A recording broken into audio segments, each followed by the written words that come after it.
রাস্তার দুই পাশে পাহাড় আর লেক দেখা যায়। দুই পাশে পাহাড়ে কি আছে? আম গাছ আছে, কাঁঠাল গাছ আছে, জাম গাছ আছে, কলা গাছ আছে। আমাদের বাড়ির পাশে পেঁপে গাছ রোপণ করলে সার দিতে হয়, গোবর দিতে হয়, পানি দিতে হয়, কম্পোস্ট দিতে হয়, কিন্তু পাহাড়ে এত আম গাছ হয়, জাম গাছ হয়, কাঁঠাল গাছ হয়, কলা গাছ হয়, কেউ সার দেয় না, কেউ পানি দেয় না।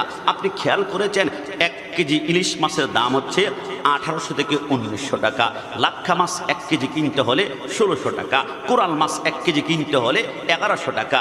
আপনি খেয়াল করেছেন পাশে কিন্তু অনেকের পাঙ্গাসের চাষ করে খাবার দেয়, তেলাপিয়ার চাষ করে খাবার দেয়, তারপরে সুন্দরভাবে উঠতে পারে না। কিছুদিন পরে গরম পড়লে মাছগুলা মরে যায়। কিন্তু সাগরে ইলিশ মাছকে কোনোদিন খাবার দিতে শুনলাম না, লট্টা মাছকে খাবার দিতে শুনলাম না, চিংড়ি মাছকে খাবার দিতে শুনলাম না। এত দামি মাছ কোনো খাবার নাই, সৃষ্টি হয় কোত্থেকে? ওগো আল্লাহ, পাহাড়ে কেউ পানি দেয় না, খাবার দেয় না।